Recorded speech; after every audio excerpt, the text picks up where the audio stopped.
What's up, everyone? Happy Friday. Welcome to the game on Pax8 Live, the show where we talk about all the cybersecurity shenanigans you need to be aware for the last week, or in this case, the last couple weeks, as it were. We just coming off a little bit of a break. Um, Today, we have David Powell joining us a little bit later in the show, and we're going to talk about why MSPs suck at selling cybersecurity, but how everyone is improving. With that in mind, let's jump straight into the news.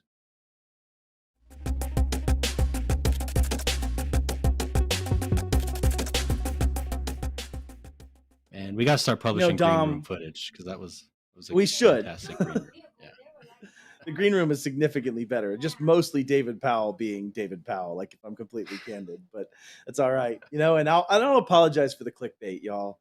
I say MSPs suck at selling cybersecurity, but I think there's really just a lot of forces at play there. And that's why we wanted to bring David on to have this conversation.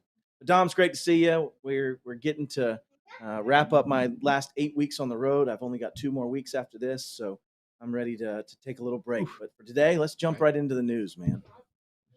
All right. Our first one is Clop Ransomware Gang. And you brought this one up, Dom, so I'll kind of let you talk about it. It's more MOVEit. I think this is just more validation of what me, you, and Mackenzie talked about so many weeks ago when this first started. But what's the biggest difference here in your mind? What's so important? Mackenzie's premonition has some staying power. She played a good card there. I said it first, I think, actually. I just want to point this out. We'll go back to from a guest from a guest perspective, Fair. Touche. Yeah, so Clop's been around a while. There's nothing new about them. They're a relatively sophisticated group, doing some relatively sophisticated things. So this isn't super exciting, except for a very interesting thing about this one is the data's on the Clearweb, right? So normally we get it off Tor, the darknet, or the dark web, or whatever we want to call it, something.onion, right? This is on the Clearweb. This is some sort of domain name. I actually haven't done the work to go find it in an uncensored version. No one's been nice enough to just share it openly, which is actually a good thing. But nonetheless, if you have an internet connection, assuming it hasn't been taken down, there is a .com that is presently hosting this stolen data from PwC. So it's a relatively large dump of data that they claim to have had. And you could just go get it. And I think it's just ballsy. Like, I don't even know how else to say it. Right? Like, once it's on the Clearweb, once you've gone through the effort of registering a domain, finding infrastructure to put it on, you've taken a lot of risk in terms of your own identity, right? Yeah, 100%. I think that's what sticks out to me the most is it's just so braggadocious to do Clearweb. Yeah. And for people who don't understand the difference, when I'm behind an onion router or when I'm behind what the United States Navy and ARPANET or DARPA created to hide the nature of where this server is, it's very hard to take it down. You have to actually have OPSEC or operational security failures play out for that to come to fruition. But when we're going to talk about that in another article in just a minute. When you're looking at it from this perspective, they've said, I don't care if you take me down. I want this to be publicly accessible. I want this to be easy for people to go see this giant failure on PwC or PricewaterhouseCoopers. I want to be able to deal with those things and put it out there in the open. But I think to your point, Dom, it's just really brazen to do it in a way that site is going to get taken down. They are going to find out who registered that, potentially, depending on where they did this, what country and nationality it's hosted, probably. But you do see it's just really, it's just ballsy. And it is definitely an evolution. And you're starting to see that from several of the threat actors in that same breath. Let's go to another OPSEC failure, though. This next article is North Korean hackers, we'll say threat actors, North Korean threat actors, targeting JumoCloud mistakenly exposed their IP addresses, basically stating that they were able to tie this back to North Korea's Reconnaissance General Bureau, or RGB, a hacking unit that does and targets cryptocurrency. When we talk about North Korea, what's interesting is they do cryptocurrency for what reason, Dom? Why does North Korea attack and do ransomware and cryptocurrency type attacks? That is quite literally a huge chunk of their economy. So it's 100% right. We've sanctioned them to death. It's right. The only way they can bring money in to feed their peoples. North Korea is one of the only nation states that hacks primarily for money and profit, as well as their own other piece. But in this case, they had an operational security failure, and they exposed who they were, and they were able to give you more techniques, tactics, and practices and be able to prove it. Going back to our Clop Ransomware Gang, their OPSEC better be very good in the fake or stolen personas they use to set up those Clearweb websites in order to prevent finding out who that is. You know who this one reminds me of? Is what's his face from Ubiquity? His name doesn't matter. Oh, yeah. He's the dude. He was using some VPN product and didn't realize the VPNs aren't perfect, and it slipped on a couple connections, and they they caught him in the and he SSH went to logs, jail right? for it just recently, right? Yes. So Yeah. 100%, Yeah. right? So operational security failures Now, playing to be out for fair, threat I actors is don't also that way. believe DPRK extradites to the U.S. on a regular basis, Probably or not. I think they Japan somewhat rather. ignore us. Yeah, for Yeah. sure. So agreed. This next article is interesting too because it's talking about the evolution of AI for threat actors. And it's not that you just got this perfect magic button at some point and everything's great, but you are seeing FraudGPT came out after WormGPT. What's interesting about FraudGPT is it is a separate instance of GPT that is being sold for approximately 100 a month, or I think one of the quotes said it was 2,000 a year, depending on the deal. But you were able to have a unfiltered with all the guardrails for what it takes to do bad stuff off of this. Well, how would they be doing that? Dom, my thoughts are they're probably running a GPT instance, whether it be Microsoft or some other hosted GPT instance, and then training it with their own material for those purposes, and then selling that to these threat actors, not using OpenAI's native play, right? So that was the Yeah, big difference on this it's one. gonna be Is similar someone's code. I would be extremely shocked if it's Microsoft. Extremely shocked because I would imagine that they're watching these products very closely for the activity. Just because your data is safe with them doesn't mean it's safe from the security operations team, right? They want to understand what you're that's doing true. with this product. That's true. But it is Yeah. possible. The code is available. If you can build the hardware yourself, you could start to build these platforms on your own. So Yeah. honestly, in my 100%. mind, it's kind of cool. I wish I could try it without getting in trouble and see what it whips up for me. Um, but yeah, I'll shoot you a that's the dark login. side of I mean, AI, right? All just right, kidding. cool. I won't shoot you a login. I tease, of course. Yeah, but it is one of these things where people have been opining about how OpenAI's initial GPT release and how everybody's seen this go. What does the threat actor benefit from this? When does the threat actor benefit from this, right? And you are seeing that grow. I mean, you're seeing it in products and services. Everybody wants to put the picture of the hacker in the corner with the hoodie as their unsophisticated adversary. But in reality, this is people in business, I know this is shocking, that want to make profit and decide to release new features, products, and services for other threat actors to use, right? So you're seeing somebody commercially creating a GPT instance that is being used just to generate code, PowerShell scripts, ransom notes, things to people to get them to move from a phishing perspective. You're even seeing some interesting things. I was talking with some people from Proofpoint the other day about some of their research that I'm going to be doing a video on here soon.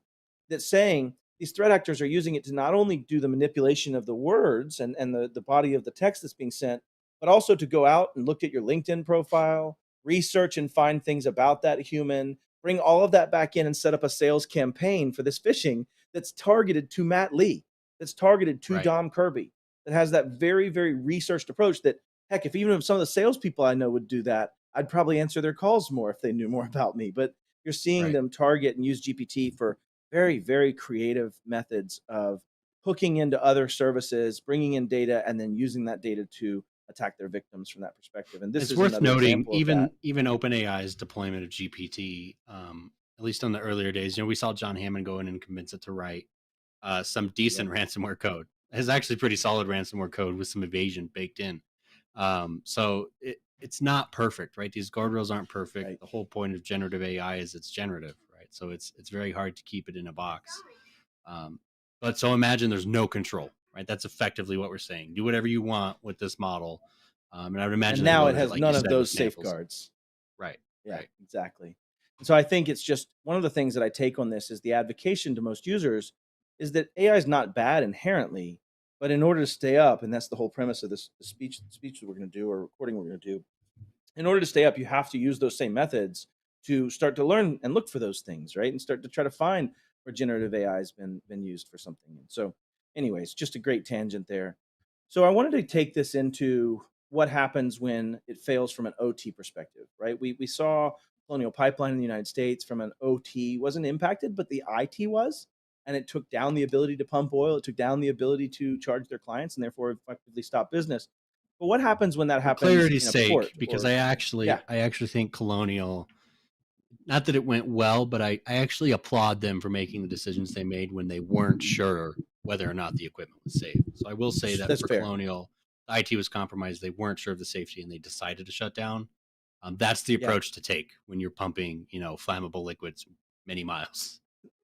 I could see that. I could see the flammability aspect playing a factor in there. And I think, Yeah, what the corollary is is what was that fallout, right? I mean, within a day, Right. you had people in North Carolina sticking trash bags with gasoline that, by the Grocery way, bags. is a petroleum distillate and does break Right. through trash bags pretty quickly into the trunk of their Corolla to drive it home with 60 Right. gallons of gas in a bag, right? Like, genuinely. And so you see those impacts. Well, this next article from Dragos, which Dragos has gone through their own big challenges here not too long ago, talks about ransomware targeting a shipping port is growing. In fact, the largest port in Japan, the port of Nagoya, was forced to suspend its operations from a ransomware attack July 5th, disrupting the port's comm systems and preventing the facility from processing, import, and export operations. The port operator shuts down their network to prevent further spread. That's called containment, and launched an investigation into the incident. They responded by isolating affected servers and restoring their systems for backup. So they had an IT plan to keep the OT flowing. But if you think about that, you actually have the potential. If you start thinking, what happens if a port stops? What happens if a port doesn't move materials? How many people are impacted from that? Right? Everyone waiting on that shipment that's trying to build their next product, good, or service that was having something shipped to that port, or someone distributing it, or selling it, or receiving monetary compensation for selling it, is all paused and waiting on that same thing. And so you start seeing where adversaries are We playing should we against should these point ports out because, we've yeah, seen this with just general, like the pandemic was a big one, but even to today, general logistical challenges of getting the boats in the port and unloading them. Right, that yep, wasn't even a cyber thing. It was, I think it was it was the in was Suez, it if I remember, that started the that, right? Suez with the crooked boat, Yeah, the and then their sideways boat ship. with the Sorry, Suez. Yeah, someone's going to come and say it's a ship. yeah, But it's a ship. You're right. somewhere in Touche. California, I don't remember which port. They literally did not have enough dock workers to unload the ships. Right, so they were just getting backed up. So we know the impact, and it's Yeah, massive. yeah. And so as you start thinking about this is where we start seeing why critical infrastructure, as defined by CERCIA, as we talk about all of these other things, is really important from that perspective because it does cause a lot of problems with our economy and it does take out our gross domestic production. And businesses are all about profit. So, all right, last article speaking to some of that point.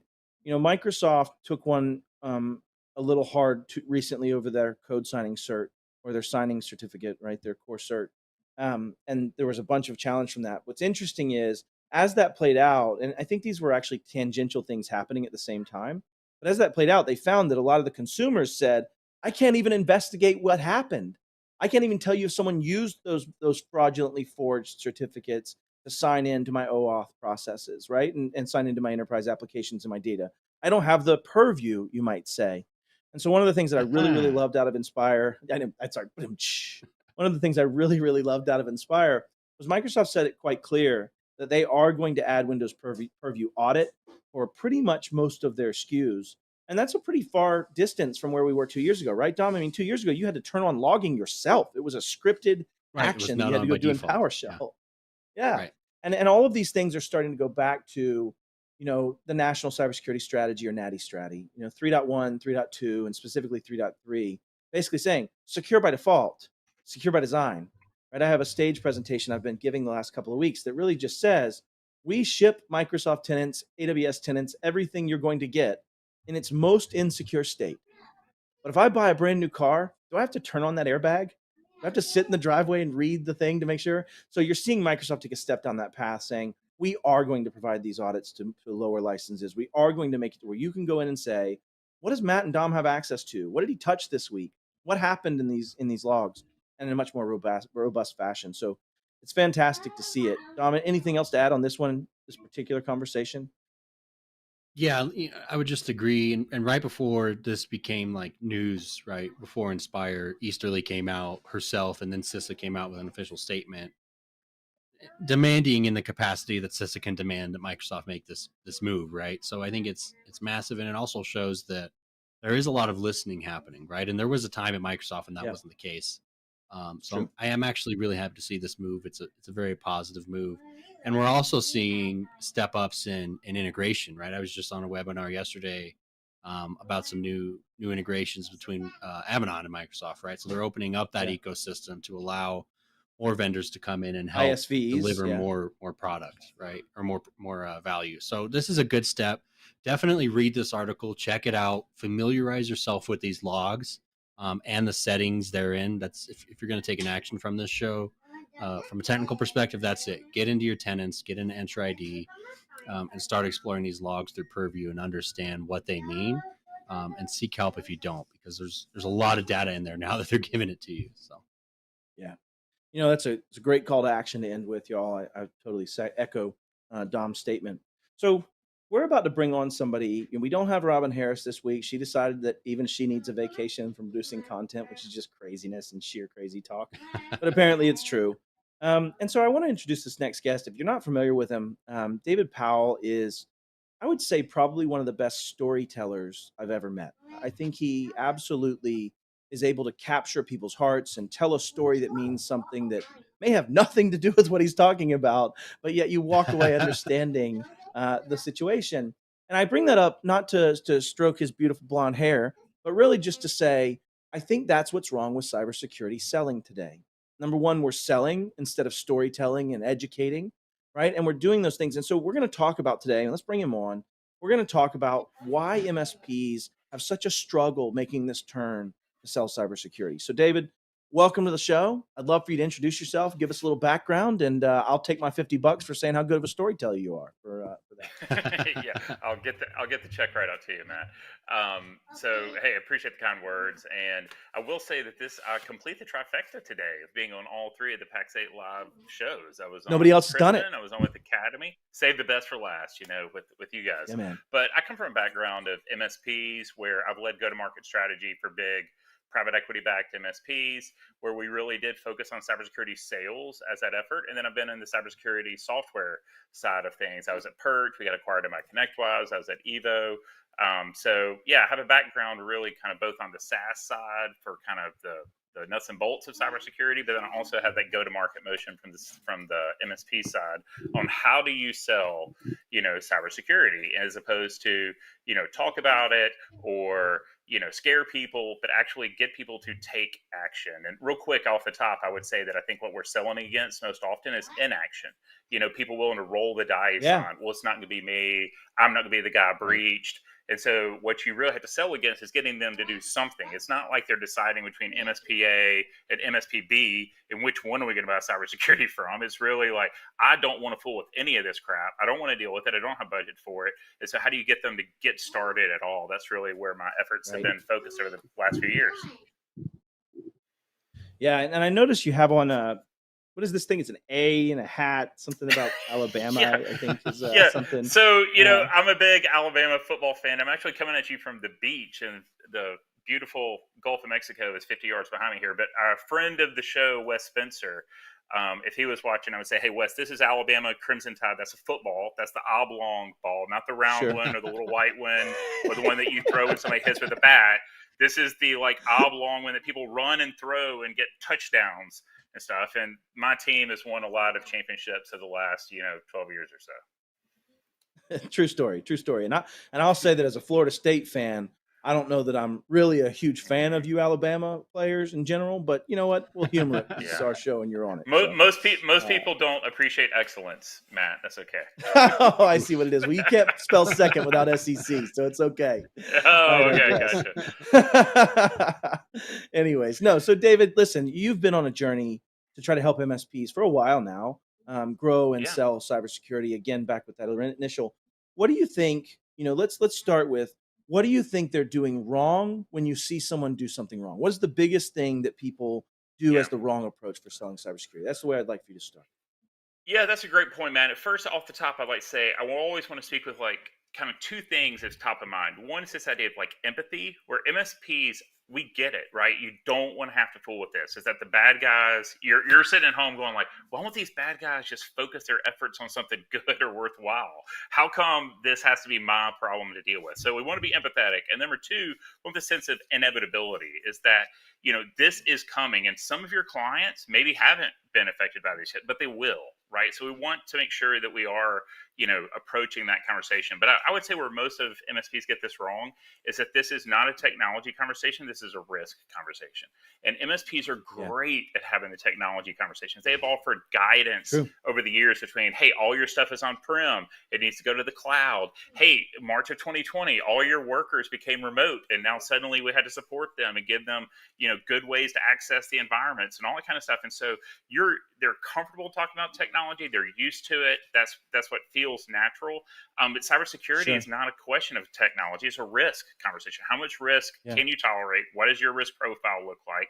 And all that. And so it's just an uncomfortable conversation. And Matt, I know you worked at an MSP, and I think you would agree with this, is that most technologists at an MSP learn it organically. It's not a formal thing. They Yep. came in as a service desk 1 guy, worked their way Yeah. up to a service desk 2 guy, then a 3 guy. You don't accidentally learn cybersecurity, right? That's one of those things Yeah. that just doesn't Yeah. kind of happen organically. So there is this intimidation factor, I think, where their own technical teams don't necessarily feel comfortable. And then that's not a part of their typical go-to-market sales motion, which is we're going to be your technology guide, not have conversations around risk.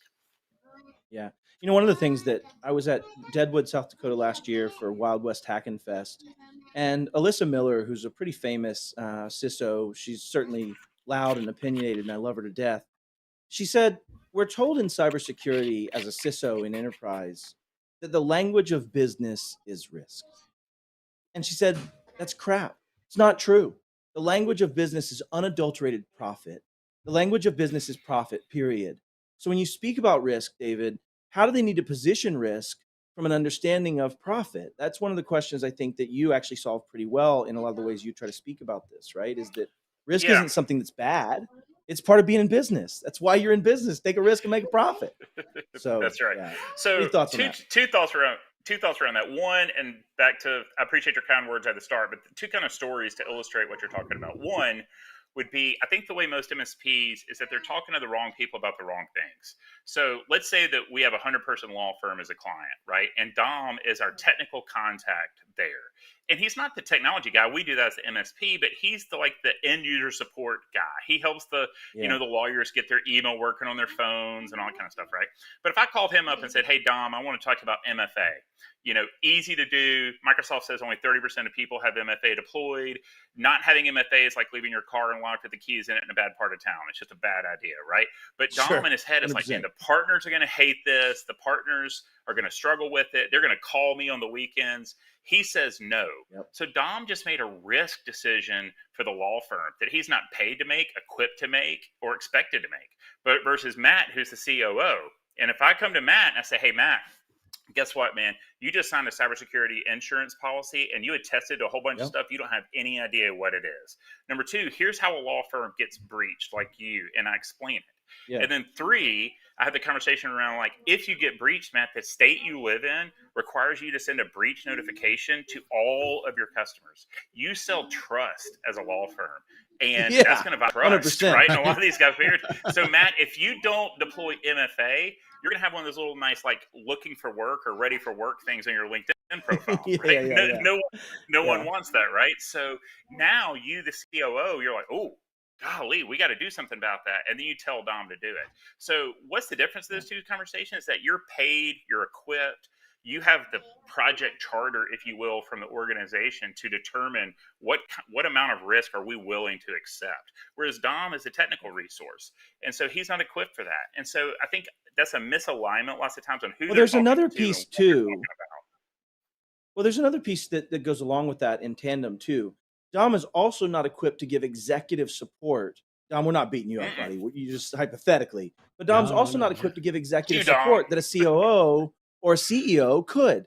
Right? A CEO can say, yeah, MFA, sorry, angry partner, we're doing MFA because our law firm handles sensitive documents about divorces, and nobody wants what's underprivileged to be what's under the trash can. Right?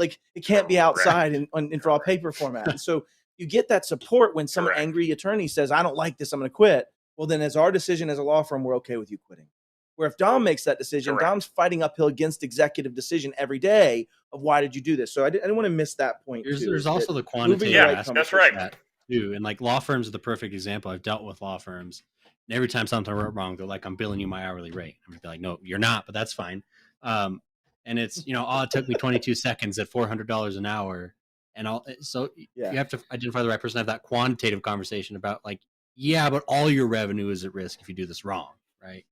And to your point, a technical resource is not that human. And even more, it should be about protecting the revenue. It should be about keeping the revenue, not getting rid of it or being afraid of losing it. It should be about how do we keep it? Yeah, how do we enable it? Correct. Sorry, go ahead, David. Correct. And I think too, there's this sense of no one has ever like affirmatively said necessarily whose job it is, because they haven't really thought about it Yeah. from that executive sponsorship level, right? Is they don't really True story. understand that, which is why I feel like teaching is such a key component of good sales around cybersecurity. You have to teach them, this is how a breach happens. This is how a breach occurs. And one of the things I always want to teach MSPs selling is like, don't ever go in and say, hey, Dom, do you know how a breach occurs? Because he's going to be like, well, yeah, I have a pretty good idea.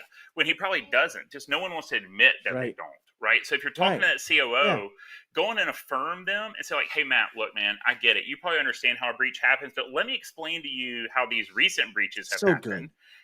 And now you're like, oh, now I'm listening because I don't have to admit I don't know something, because no one wants to do that. And now you're filling them True in story. on what these things actually look like. So I feel like there's a great opportunity there to teach. And then the other piece around this real quick is what I call use case based selling. And I don't call it that. I mean, other people call it that. But, you know, Matt, if you and I live next to each other, this is kind of my famous compound miter saw story. But if you and I live next door to each other and you had a bunch of lumber delivered, I could walk over with my compound miter saw and say, hey, Matt, here's a compound miter saw. Do you want to borrow it? And in your head, you may be like, well, I don't even know what that is. I already have a saw. I have a circular saw, reciprocating saw. I don't need this saw. Versus if I go over and say, hey, Matt, what are you doing? Oh, Dave, I'm putting a YouTube studio in the back of my house. Oh, that's going to be cool. How are you turning that out, Matt? Oh, well, I'm putting some crown molding and some base molding. It's going to look really sharp. Oh, Matt, you know when you get to the corners with crown molding and you got these weird angle cuts, how hard that is? You're like, oh my gosh, it's impossible. You know, I have a compound miter saw that makes that super easy. Would you want to borrow it? And now you're like, oh, heck yeah, let me borrow that thing. And what's the difference, right? One, I think a lot of MSPs are walking around technology. Hey, here's this technology. Do you want it? Do you want, you know, SIM and Do you SOC? want a SIM? MFA? Would you like EDR? EDR, yes. You know, and you're expecting them to know what it is, how it's different than something they already have, what the overlap with something else may be, versus understanding what their use case is and selling against that use case. So these are the types of things I think that MSPs kind of stub their toe on in the sales process. I think there's there's growth. Interesting. First of all, the growth is happening, but there's a lot of growth to be had at the MSP level in terms, and we're seeing it in services. We used to get a lot of like, I want one Intune implementation. It's like, great, there's like 2,500 settings in Intune that we could turn on for you and configure in some form or fashion. And we'd spend 8 hours unpacking what they're actually trying to do, which turns out to be like BitLocker, right? Whatever. So, but we are seeing that growth. And like, hey, I need to accomplish these things and I'd like to use this product, right? And I think we need to continue that evolution so that the seller truly understands the tools that he or she have at their disposal, right? Because that's been a big piece that's missing. And it's, we harp on this all the time and we beat up on vendors because their marketing is only selling shiny things, right? They haven't been selling those solutions. Which doesn't make people any more empowered. No. Right. Yeah. 100%. No. Well, they think they're cyber immune and then they get popped and then it's all bad, right? So and I don't think that, I don't feel like sellers for an MSP, like the end user, they should never hear product names come out of their mouth, right? It's like if you're the COO, back to that, and I'm the seller, you should never hear the word SentinelOne or Defender or fill in the blank, because the COO of the law firm doesn't care.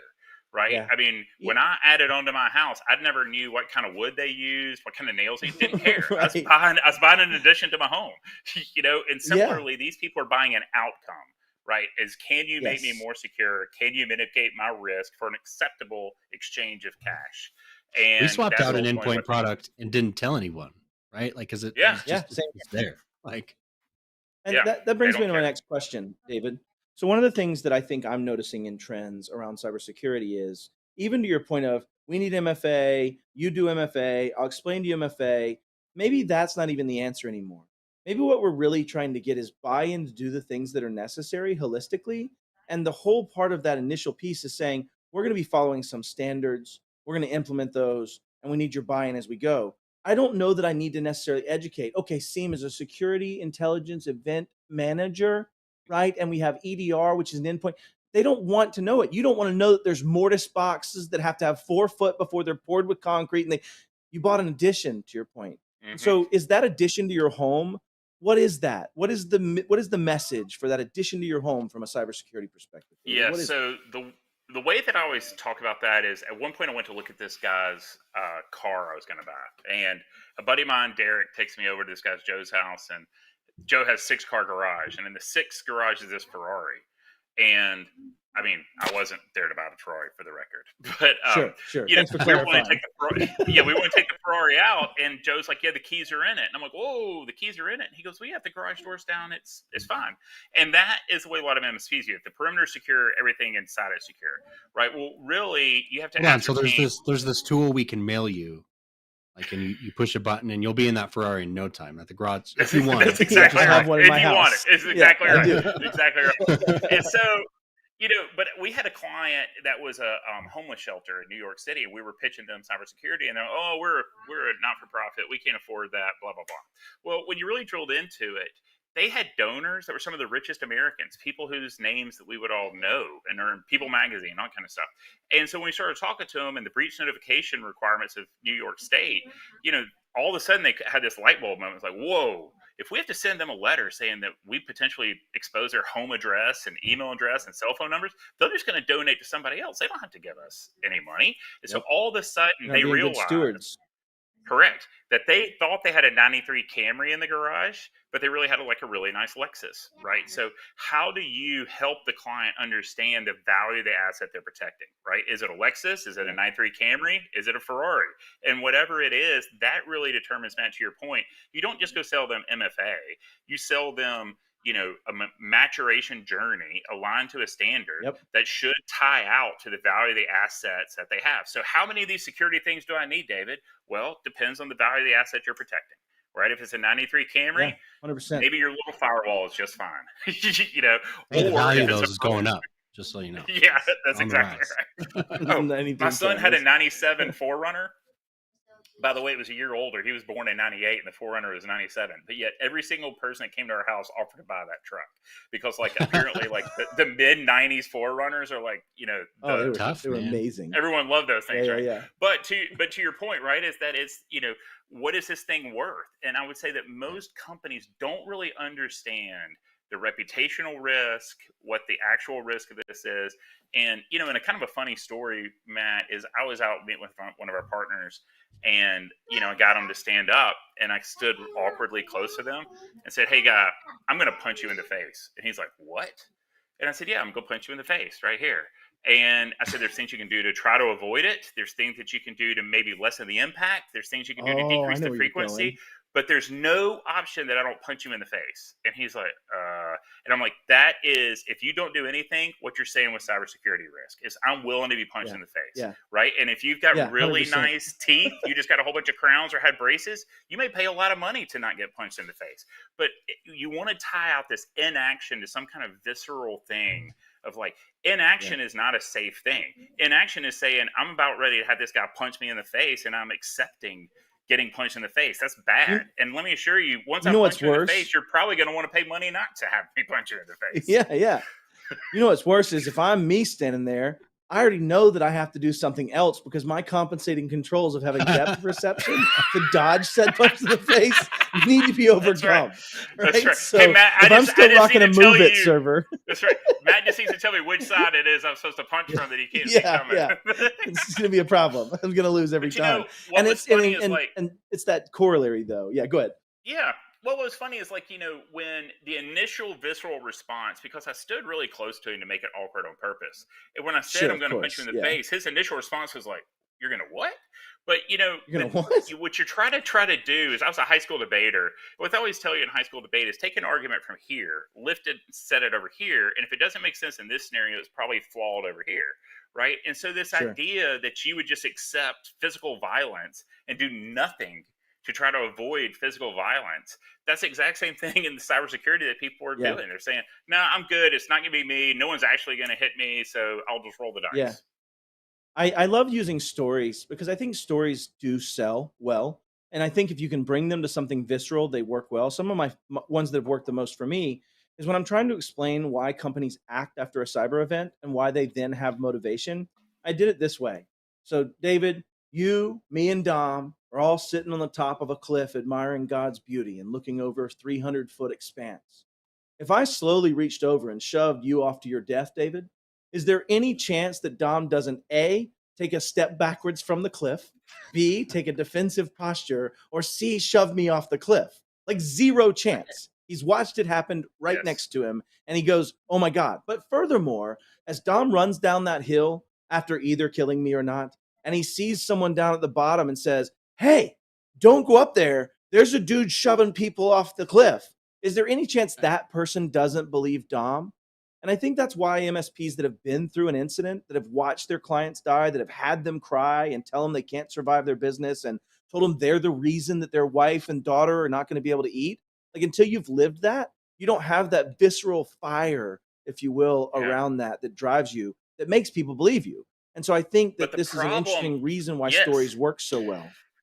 Yeah, but the problem, Matt, is like to carry that allegory out is in the current end user client environment is I got shoved off the cliff, but no one saw it and no one's talking about Yep. it.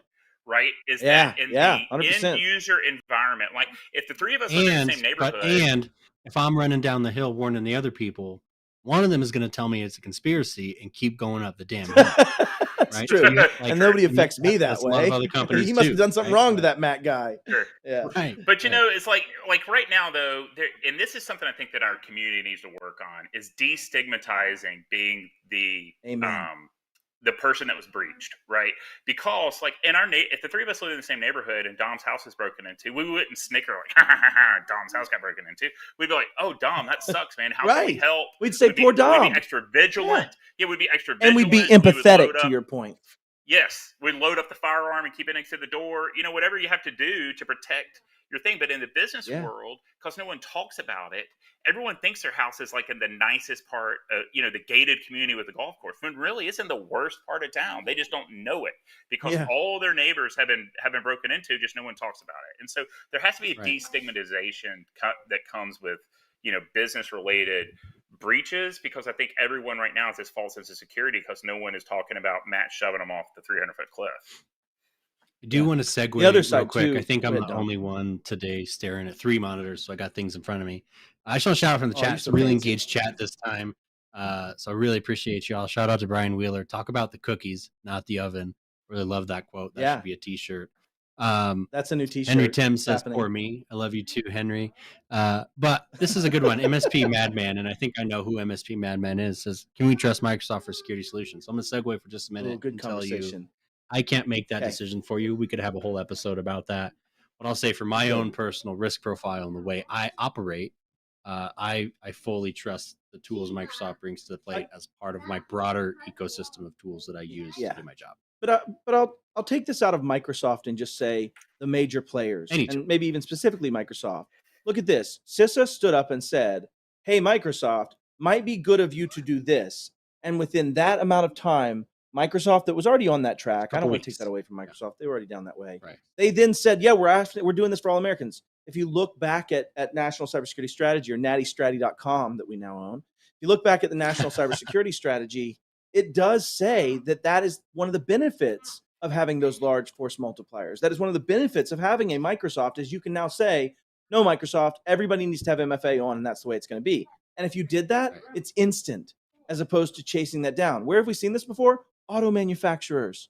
When they said it's time to put in an airbag and start doing crash safety testing in 1966 with the National Motor Vehicle Safety Act and the addendums thereafter, it instantly happens. You can't do that through this hearts and minds. And so I'd say, do I trust Microsoft? I trust the fact that if Microsoft doesn't solve it in this environment and doesn't continue to grow and do those things, then the U.S. government can penalize that very easily and force them to. Hey, And so I Matt, think, yes, I I would trust them. Yeah.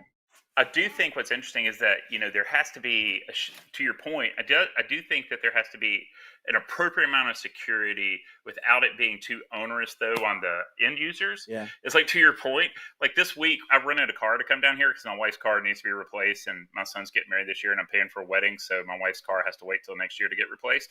So the car, I rented a car to drive down here from Avis because we travel all the time, and they gave me a Mercedes. So I had this Benz Nice. rental car. It's a Okay. GLS 460. It's really I don't sweet. have that But the happen, first- David. I don't want to Yeah. tangentialize, Dude, but there were that never so- happens to me. Because you're not the Powell, man. Yeah, You're I'm not the you. Powell. I'm not But- you. I get the Camry. Okay. So but the first thing I do is have to turn off all this safety crap. Is like it had a thing that beeped every time I went over the speed limit. The lane. It was like bong bong, bong bong. You know, if I went, and I'm like, it ain't doing that to me the whole way down, because one of the things in Alabama is we drive like it's the American Autobahn. But then the other thing is like, you know, lane departure stuff and like all these things. And I'm like, you know, Googling, sitting in my driveway, like turning off all this crap that's annoying. And so I do think, you know, we always talk about the security convenience exchange rate. Right? Is that how can you make something secure and convenient? Because given the choice, but you know what? You know what, secure. David? We do not make that choice on the fireplace. We do not make that choice on carbon monoxide leaving my house. We do not make that choice. And I think that's the corollary of this. I think the happy medium has to be at those points where the extreme aspect means consumer safety and death, right? And I think in Mercedes' defense, I'd rather them put them on and turn them on and let David figure out how to turn them off than the other direction. First thing and I think that's kind of the side of that. So I think there's a notion of, and I don't think there's case law to this, but I think there could be, in terms of that feature exists and it's not on, and I did a crap job telling you that feature exists. Yeah. Right now, all the tools are definitely there, from I a didn't civil know lawsuit about perspective. right? Exactly. Yeah. It's similar to like, hey, we knew that those airbags are shooting steel at people. We didn't issue a recall, right? No, we're issuing a recall. We're trying to fix it. It's the same. There is a sense, though, I feel like the vendors on the vendor side, sometimes there was a sense to where we set your house on fire and now we're standing in front of it selling you fire extinguishers, right? And so I do think that there has been a sense over the past couple of years where they've built more security into the products, instead of taking stuff that should be, like you're talking about the airbag, that should be table stakes, right, and building those things into it. So I do think that there is a lot of good pressure on your large scale vendors now to do a better job of security, not as an add-on, you know, not, do you want the extra $150 for the airbags, but, you know, kind of, my daughter has a Volvo. Why don't you have a Volvo? It's the safest freaking car you can buy, right? And she drives to college down in another state. So, and you know what's funny, David? You're turning off dings and beeps on security, but the daughter that does matter to you, that is more precious to you, that does come into that understanding, is getting the safest car in the world that is going to drive and be able to protect her. So it's all about what they're worth. It's also about 10 years old, Matt, and doesn't have all the bang. It's fair. It's fair. None of that. But it's built it's built like a tank, though. It's built like a tank. It's true. Since the 70s. But when you start talking about cybersecurity, I think there's a direct corollary to that whole conversation. And I think it's that whole thing of, what security am I willing to deal with? I want to be educated so I can make the right decisions on risk. And then I want to make an educated decision. And if I don't want to have to hold the wheel against the lanes because the AI screws up and doesn't know that I'm not really leaving the lane and beeps at me, I'm going to turn that off and not use that feature. And I think what you have to have is, where is the line in the sand? And that's another point I want to bring up and ask your opinion on, David. Do MSPs fail because they do give too much choice? And should there be just a set level of, this is at the bare minimum what we do, and these are the things when your risk goes up that we do? So help me on that one. I'm going to pull your string. You just arrived at one of my favorite story time things again. So from again, the debate thing about take an argument from here and set it over here. Let's say that Dom, since we picked on Dom earlier, I'll give Dom a great job now. Let's say Dom was an orthopedic surgeon, right? And I come into Dom and I'm like, hey, Dom, I need you to work on my knee, you know, because I tore my meniscus. And you're like, well, David, how do you know you? I Googled it. I talked to some friends. I know I have a torn meniscus. I need you to fix it. And I need you to use this kind of anesthesia, this kind of scalpel, this kind of stuff. People are like, that's insane, right? But we let the patient dictate medical care all the time, right? Where we let the customer tell us what the right answer is instead of being the physician. Now, however, I also hate precious metals plans, because I also don't want Dom to be like, well, David, do you want the gold, silver, or bronze? Are you a gold or a silver? Well, Dom, tell me about the bronze knee surgery. Well, we reused the scalpel from the previous surgery. You don't get any anesthesia. And I'd be like, well, this is horrible, right? So don't give them that choice. Tell them what the right answer is, right? And so don't cede the position of being the authority, right? So if I'm truly the physician and I know my craft as an MSP, then I should not let the patient dictate the course of treatment, right? I should say, like, no, I hear you. You don't want to pay for this, but this is the right answer, and this will fix the problem that we have, addressed. And so that's a key point to me, is where MSPs too often let the patient decide how much is enough, instead of saying, confidently, Yeah. I have a lot of training. I've seen patients like you a million times over, and this is what the right answer is for you. Yeah. And I think even when you get back to your initial statement of like, what's good enough, let's see how much your company's worth, let's talk about what we're protecting, let's make sure this is adequate for those things, that might be different a little bit each time. Now, I'm not saying don't standardize as an MSP. I'm definitely Right. saying use the standard stuff. Yeah. But in the same way as a surgery, if they're going to do an open chest surgery, they're going to have to do the fat spreaders, they're going to have the rib spreaders, they're going to have all the things that are necessary for that. But you know what? They don't put a rib They're going spreader to have out to when they're shave your working on my beard. knee. Yeah, They're yeah. going to shave your beard. Don't say that, David. Don't. That's too close to reality, man. Let's not go there. This isn't Can't hang okay. it down in the It's off surgical limits. area, Matt. Well, they can curl it up. You know, 2 people fit on a float and on a Some door colors there, in there. rows. Yeah. Anyways, I digress. But the point is, I think you need to cater the solution to the right risk profile, and you have to cater the solution to yes. what you're trying to protect. And even though that might mean different things sometimes, they may not be direct packages 1, 2, 3. They're going to be the same tools that you would use no matter which fat spreader Well, it's just like situation if you I go have, to the no matter what doctor chest and spreader say, "Man, my situation you knee hurts," right? And I just leave it at that, and I let him do, whatever he's going to do, an MRI or whatever they do for knees. And it's like, oh, you have a torn meniscus, or versus you just have a bruise in there, right? The course of treatment Yeah. is going to be vastly different. He's not giving me a choice Correct. between Sure. knee surgery and ice, right? He's telling me I need either Correct. knee surgery or ice. Correct. Well, and Matt, what you just brought up, man, if the audience only knew that we did zero prep for this, but this was the perfect lead-in Yeah, we don't. type of thing. It's It's like, live. what I feel like the right answer is, and what we teach MSPs to sell is teach, tailor, take control. So teach, help your customer understand how a breach happens and what their actual risk is. Yep. 2, the tailor is, again, you don't just give the same treatment to everybody. You tailor it to their risk profile, risk tolerance. Maybe they're a compliance environment where they have to adhere or whatever. And then the take control is this idea like no one wants to do this. You're never going to meet the eager Right. client that is like, oh, thank you. I've been waiting to spend $2,500 a month on cybersecurity. Who do I write the check to? Yeah, huzzah. Right. So this And take you told me you're not control even going to be able to is you- stop everything. And yeah. That's right. That's right. Yeah, exactly. So you put your arm around them and take them to a place that they really didn't want to go themselves, but it's not at gunpoint, right? You're walking them. Right. You put Arm your over arm the around them, shoulder. you're walking them there, right? And so that's the teach, tailor, take control that I think is the right sales method for selling cybersecurity. Is teach them how breaches happen, teach them about their risk profile, teach them all those things, standards, whatever. Tailor what you sell them to what their needs are and what they actually need. Again, do they have a Ferrari, a Lexus, or a 93 Camry? And then the take control is like, we get it, man. No one is eager to do this. So put your arm around them and then guide them to the place that they need to go. Yep. I will argue this brings on a me single to- point. Go ahead, and- Dom. and because Yep, you keep using the bring it. B word. We got to use the It's definitely I word. incident. Yeah, It's especially in law definitely firms. incident. Like, It's been incident. triggering me for a while there, David. I also wanted to say it. So Dom, I appreciate you having the courage. But yeah, if you want to learn nothing else from me and Dom, don't use the word breach unless an attorney that's willing to defend it on the stand says it first. There's a lot of legal implications, Especially of in saying writing the word or breach. recorded. Yes, writing, for sure. there you But go. I do understand the elucidatory nature of Yes. what you're saying, and I agree.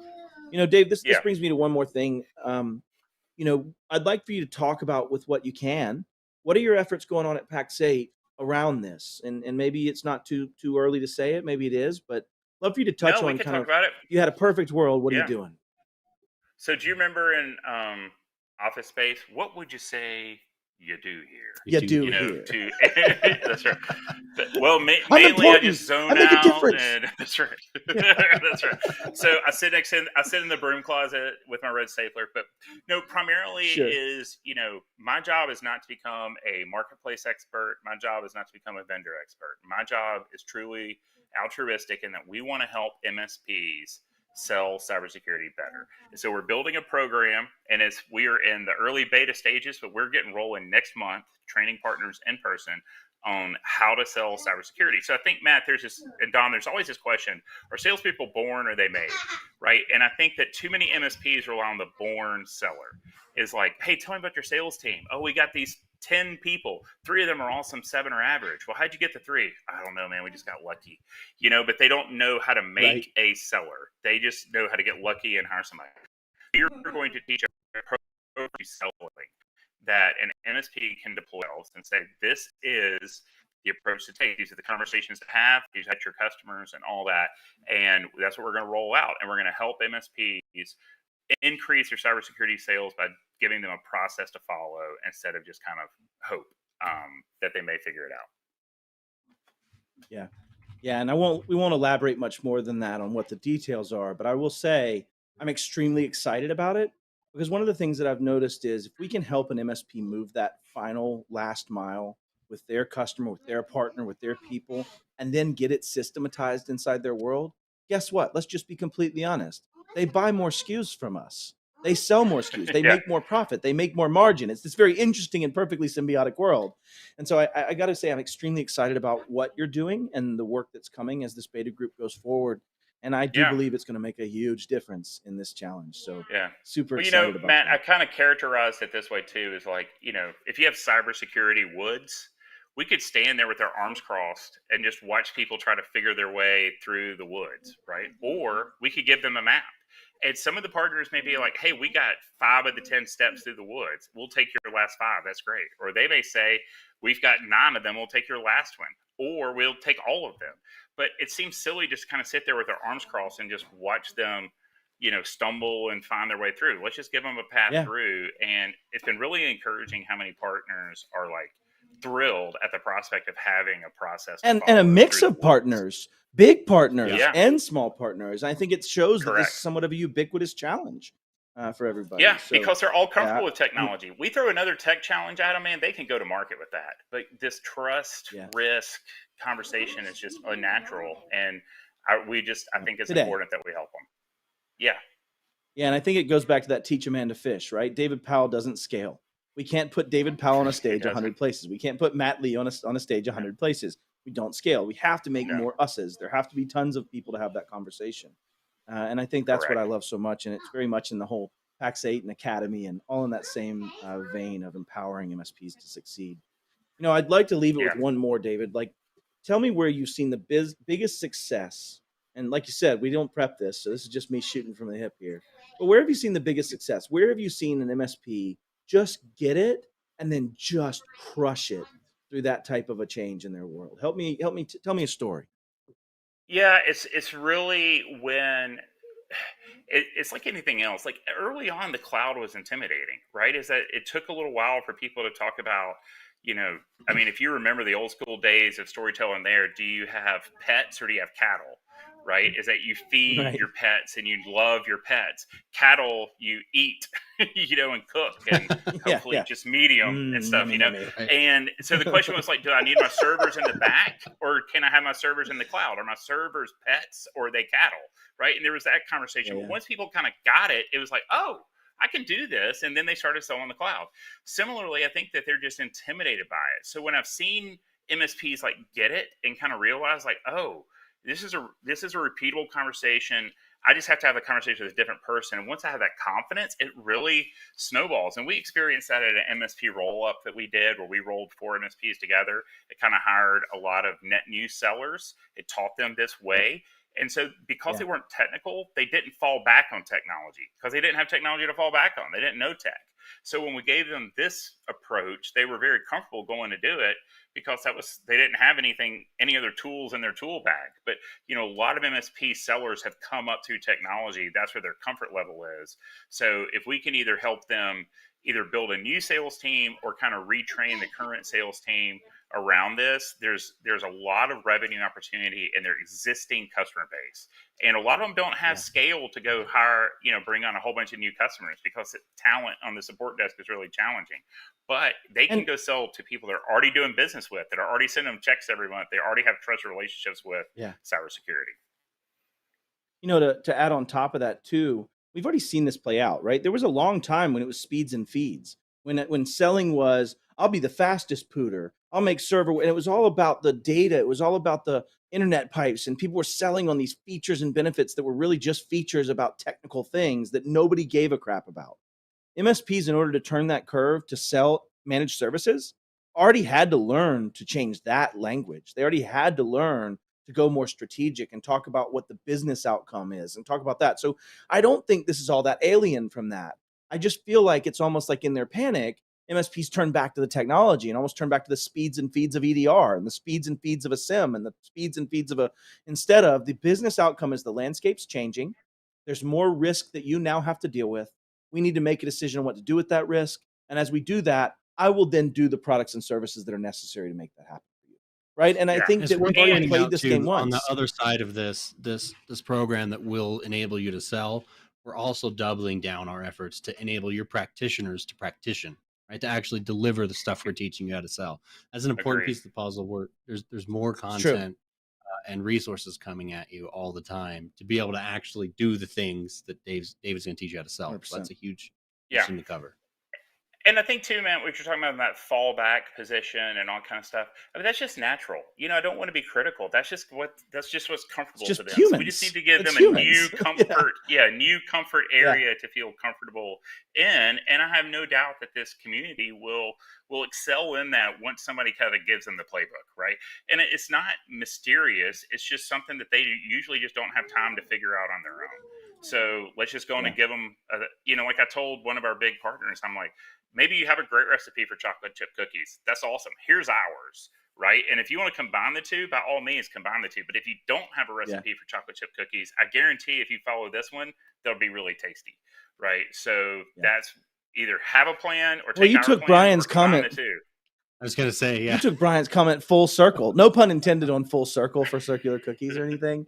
But you came right back to cookies, not the oven, right? Like, so that's right. 100%. That's exactly right. Yeah. All right. Well, David, I think we're at that last minute. If you have anything last to say to people that are out there from MSPs, I know mine would be, I know you can do it. Be more prescriptive. Take charge. Be the tailor, right? What would be your closing thoughts, David? Give us 30 seconds of brilliance here, buddy.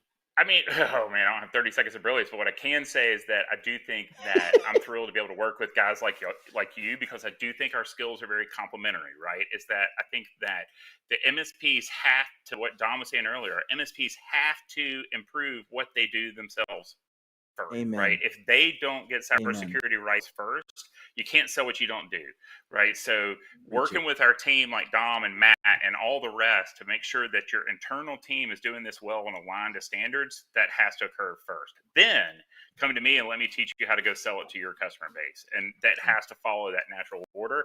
And so I'm really thrilled about the complementary resources we have here. Very cool. Dom, if you don't mind, let's close us out. And for everybody watching, thank y'all for being here. I hope we added value to your day, and we'll see you next week. Thanks, everyone, for coming. Thanks for joining us, David. We're super excited about the new Cybersecurity Sales Partnership Program and all the new content coming to your practitioners. With that in mind, that is our show. I hope you all have a fantastic weekend. Before you disconnect for the weekend, please don't forget to like, share, subscribe, all that algorithmic jazz. Thank you so much for having an interactive chat with us today. And it's officially time for me to start doing this again. Pax8 Beyond 2024 pre-registration is officially out. So we're going to be talking about Beyond a lot yet again. But early bird pricing is already out. Make sure you go get your seat. You don't want to miss it this time. We'll see you next week. Put the link down in the chat here.